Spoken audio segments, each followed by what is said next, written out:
وہ پاکستان کے سیاسی اور معاشی معاملات اور باقی چیزوں میں اتنی وہ متفکر ہیں، اور میں سمجھتا ہوں کہ سارے پاکستانی اتنے ہی ہمارے ایکسپیٹریٹ پاکستانی یا سرحد اتنا ہے ہمارا، وہ پاکستانی کے ساتھ ہم کی دن کی دھڑکنیں ہوتی ہیں. ہم تو چاہتے ہیں کہ نہ صرف ان کو آ کے ووٹ دیا جائے، اور بلکہ ان کو اسمبلیوں میں آنے کی بھی جو ہے بالکل آئینی قدغن جو ہے اس کو دور ہونا چاہیے، ختم ہونا چاہیے. اور جب وہ اتنا ہمارے فارن ریمیٹنسز میں اتنا زیادہ پاکستان کو وہ سپورٹیو ہوتے ہیں، اور ان کو آپ کے مرانی بھی ہونا چاہیے، کوئی منسٹر بنے یا کوئی پرائم منسٹر بنے، کیوں کر ان کو جو ہے یہ آپ نہیں ہونا چاہیے پاکستان کے ساتھ جب اتنا ان کی محبت ہے. اور میں سمجھتا ہوں کہ ہم جو یہاں رہتے ہیں، میں تو جتنی دفعہ گیا ہوں مجھے محسوس ہوا ہے کہ وہ مجھ سے زیادہ محب وطن ہے، اور پاکستان کے بارے میں ان کو جتنی فکر ہوتی ہے شاید یہاں رہتے ہوئے ہمیں اتنی نہیں ہے. وہ جو ہم وقت جو ہے محنت کرتے وہ اپنا یہاں پاکستان پیسہ بیچتے ہیں، اور بدقسمتی سے یہاں ان کے جو مسائل ہوتے ہیں، ان کو جو مقدمہ بازی ہوتی ہے، ان کی جو ساتھ جو فراڈ دھوکہ ہوتا ہے، اس کی بھی کوئی کماعت کو جو ہے یہاں حکومت کوئی ایسا میکانزم نہیں ہے کہ ان کو انصاف مل سکے. چلے ہمارے ساتھ تو پاکستانیوں کے ساتھ تو انصاف ہو رہا ہے سو ہو رہا ہے، لیکن کبھی کبھی جو ہمارے پاکستانی بہن بھائی باہر سے کمائی کرتے ہیں اور وہ پاکستان میں اپنے پیسے بیچتے ہیں، یا ریئل اسٹیٹ میں انویسٹمنٹ کرتے ہیں، یا انڈسٹری میں انویسٹمنٹ کرتے ہیں، یا کسی اور معاملات میں وہ جتنا بھی یہاں کرتے ہیں، تو ان کی تو سیکیورٹی کم ہونی چاہیے. اور پھر ہم نے یہ بھی دیکھا کہ ان کے مسائل جو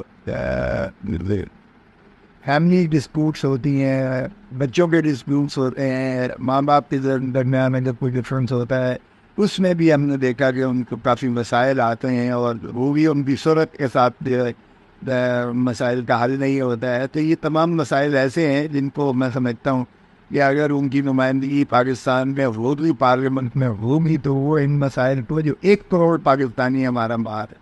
اور یہ اتنا بڑا ہمارا سرمایہ ہے کہ ہمیں کسی IMF کے پاس رہنے کی جانے کی ضرورت نہیں ہوگی. وہ جب بھی ہوتا ہے تو وہ غربت کے جذبے سے پاکستان کو ہمیشہ سپورٹ ہے وہ.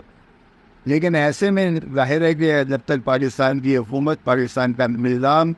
وہ ان کو اور ان کے بال بچوں کے لیے اور ان کے مستقبل کے لیے جب تک وہ سازگار نہیں ہوگا، وہ اس طرح سے تو پھر نہیں بھیجیں گے کہ پاکستان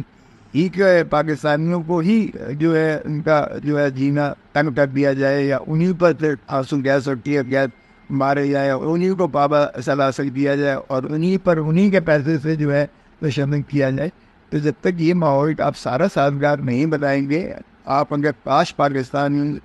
ڈائسپورا پر ہی آپ انحصار کریں اور پاکستان کے حالات کو ٹھیک کریں، تو یقین کیجیے گا کسی IMF کے پاس جانے کی ضرورت نہیں ہوگی. اگر عمران خان کو لوگ پیسے دیتے ہیں، اور اس میں جو ہے شوکت خانم بنایا ہے، اس میں نمل بنائی ہے، اور اس میں شوکت خانم کراچی میں بنایا ہے، اور ایک ایسا فلائی جو ہے رفائی قسم کا جو وہ اتنی لیوشلی اس پہ جو ہے وہ نچھاور کرتے ہیں، تو ان میں پاکستان خود ایک اس چیز کا سمبلائز کرے گا کہ وہ ان کی خدمت اور ان کے بال بچن بھی اور ان کے مستقبل کے لیے کرتا ہے، تو پاکستان اتنا مضبوط ہو جائے گا، یقین کیجیے گا. تو میں سمجھتا ہوں کہ پاکستانی جو ہمارے ڈیاسپورا ہے، جو بہن بھائی باہر ہیں، وہ پاکستان سے محبت کو جاری و ساری رکھیں. یہ سیاہ بادل چھٹ جائیں گے، انشاءاللہ جلدی چھٹ جائیں گے،